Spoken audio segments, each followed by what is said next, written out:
Hi అండి, welcome back to Sravanthi's kitchen. ఈరోజు మన కిచెన్లో వీడియో వచ్చేసి పప్పు చెక్కలు ఎంతో క్రిస్పీగా టేస్టీగా ఎలా చేసుకోవాలో చూసేద్దామండి.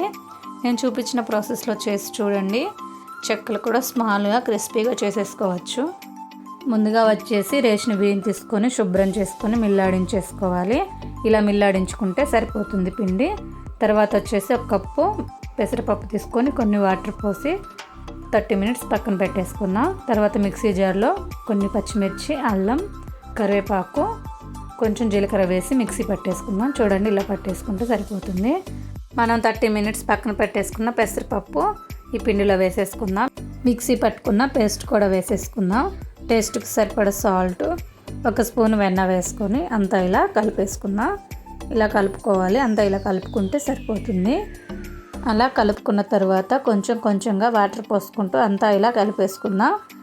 ఇలా చపాతీ పిండిలాగా సాఫ్ట్గా కలిపేసుకొని ఒక కాటన్ క్లాత్ కొంచెం తడి చేసి ఇలా వేసుకొని పక్కన పెట్టేసుకుందాం. 5 మినిట్స్ తర్వాత చూడండి, కొంచెం సాఫ్ట్గా అయింది కదా. కొంచెం పిండి తీసుకొని ఇలా రౌండ్ బాల్స్ లాగా చేసుకోవాలి. ఇలా రౌండ్ బాల్స్ లాగా చేసుకొని అన్నీ పక్కన పెట్టేసుకుందాం.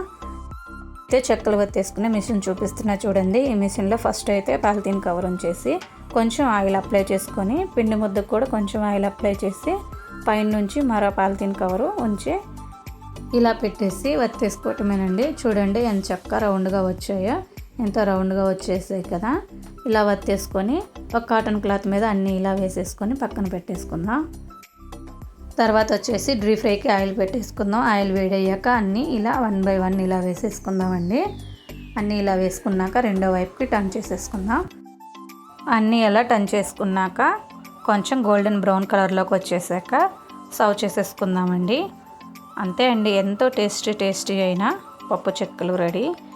ఎంతో క్రిస్పీగా వచ్చేసాయండి పప్పు చెక్కలు. నచ్చితే ఒకసారి నేను చూపించిన ప్రాసెస్లో మీరు కూడా చేసి చూడండి. మీకు ఎలా వచ్చిందో కామెంట్ చేయటం మర్చిపోవద్దండి. ఛానల్ చూస్తున్నారు కానీ సబ్స్క్రైబ్ చేసుకోవట్లేదండి. Subscribe please. Thank you for watching.